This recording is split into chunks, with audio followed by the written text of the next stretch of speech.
Kia ora, everybody. What's up? It is Robert. I had a note on my phone. I don't usually do them just like this, where I'll just go live and go straight into it. But I was going through the notes on my phone, and there was a note there about a specific story I had last week. I did a letter call to my 10-year-old self, which was super cool, and I kind of curated a bunch of different learnings and stuff. And then behind them, I got a bunch of cool feedback from it, which was sweet. But behind it, there was a whole bunch of sort of stories of things that I'd learned or sort of gone through. And as you get older, you see things a little bit differently. But I wanted to tell the story about this situation. I wanted to do it live as well, so it's not kind of curated and stuff. And I think if it's rather, I'd rather just say these things that sort of happen. So this is what happened.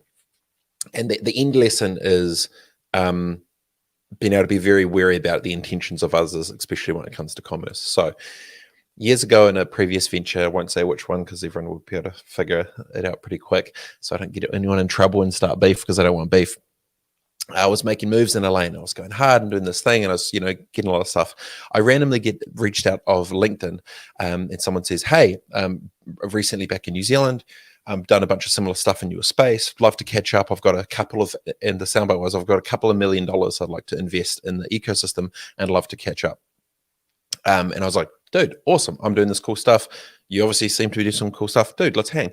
So we we meet up, we bro down, and it was like, dude, this guy totally gets it. He knows exactly what I'm going to do, how I'm going to do it, blah, blah, blah, all the rest of it, right? So I get super close. Me, stupidly enough, I start, because I just want good for stuff, I just start telling him everything, all the IP, all the thinking, this and that, blah, blah, blah. Anyway, and then he rings in, he checks up, he kind of really fronts and postures, like real close, real tight. And then one day out of the sort of blue, there was another sort of big competitor at the time, and they never really messed with me, never really wanted to do much with me, always kind of been to the side. And anyway, he organizes a meeting, or a lunch meeting, between me and them. So I'm like, dude, I mean, I trust you, you seem sweet, flipping sweet, let's go for it. So anyway, we go for this lunch, and it's me, this guy that's come over from overseas that's going to be making moves, and essentially probably one of my biggest sort of competitors. I didn't think they were competitors, but they obviously thought that I was a competitor. And we're like, I thought this was a coming of the minds. We can weave, like, let's join forces and do some cool shit together, and this could be great and good and blah blah blah. And I'm sitting there, so it's kind of 2-3 on 1, and we're going through this thing, and their questions aren't actually about working together or growth of community or commerce or any of the kind of cool stuff. All the questions are really specific around, oh yeah, hey, how did you navigate this little piece? Or hey, what was your little hook there? Or hey, what was it? And so this lunch is going on, and we're probably like an hour and a bit in or whatever. And I finally get to the kind of halfway through the end, and he asks a specific question. And basically it had nothing to do with, it was something very insanely niche that was kind of, I guess, part of what I'd known. And I stopped, and I visually remember the moment. I'm like, holy shit, I'm getting played. Holy shit, like right now, like this whole thing's a flipping setup. Old mate's here.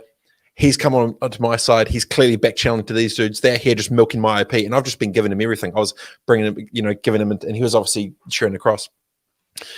At that moment, I instantly basically cut it short, went cold, bailed, and then within 2 weeks, it turns up that the guy who was trying to befriend me basically was in bed with the other guys commercially and investor-wise, and a whole bunch of shit turned to shit afterwards.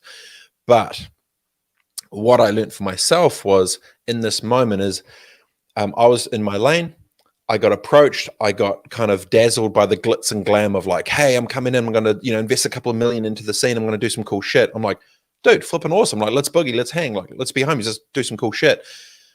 Not realizing what was actually happening, which was, oh, mate, getting close to me, trying to take the IP, trying to figure out the landscape, and then literally the whole time just back channeling all my IP straight to the competitor, just like giving it.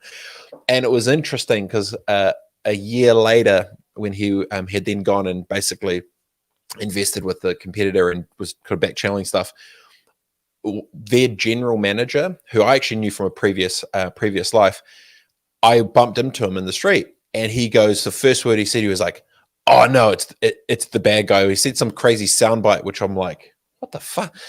Basically, the whole thing was a hustle and a scam. So the lesson that I learned from it was, when you get approached in any scenario, when you're in a lane and you're doing something that's either good or it's great, or you're in your own sort of focus, and if someone tries to come in, the first soundbite is something along the lines of, "Hey, I've got X amount of dollars to invest. Hey, I'm specifically doing a whatever it is." It basically, if they're showing the glitz and glam too soon, there's always going to be something beneath it. And unfortunately for me, I gave them so much IP, I gave them so much value and intel and stuff, which I shouldn't have done, but I did because I thought that this was a measure in the minds, 1+1=2. So lesson of the day was in that story is when you're younger, you'll be more stupid. You won't understand potentially the true intentions of others when they're trying to get close to you commercially. You won't see the different layers and games that have been playing, and you won't see the position of what someone's saying to you to try and get close to you, to then what they're actually trying to do. So I just wanted to quickly tell my little story, and it's because I know that, a lot of times when you're either a young entrepreneur or a startup or whatever it may be, it's very easy to get overwhelmed with the cool shit that may be around without seeing the substance of what they're actually potentially after. And in the startup world, it's very tricky because you don't really know who to trust, and you're young and you try to start up. So I thought this would be just a quick little nice idea of story time, of one little story of how I almost got rolled in the startup landscape when I was playing or doing one of my little things. So that is a story. That's all. If you're a young entrepreneur or startup, hope you learned potentially something from it. If not, I'm sorry, but I just wanted to get off my chest. It was on my phone, and I remembered that I wanted to potentially talk about it, but I didn't really want to write. So I thought I'd just quickly turn the lights, camera, action on, tell you the quick story. That is a story. If you have a story that you want, a big lesson that maybe you've learned or something to do with us, feel free to comment it below. And if any other startups or entrepreneurs or small business owners see those messages, then maybe they can get some learnings from it too. So always have the best faith in others, but plan for potentially the worst, because some people sprinkle the sprinkles and it's up to piss all. So Midiana Hawthorne, he thanks for your quarter. No problem. Jesse, fire. Quick little listen, quick little story. Hope you enjoyed it. And that's how I almost got rolled. Sneaky bastards. Have a good day, team. Peace.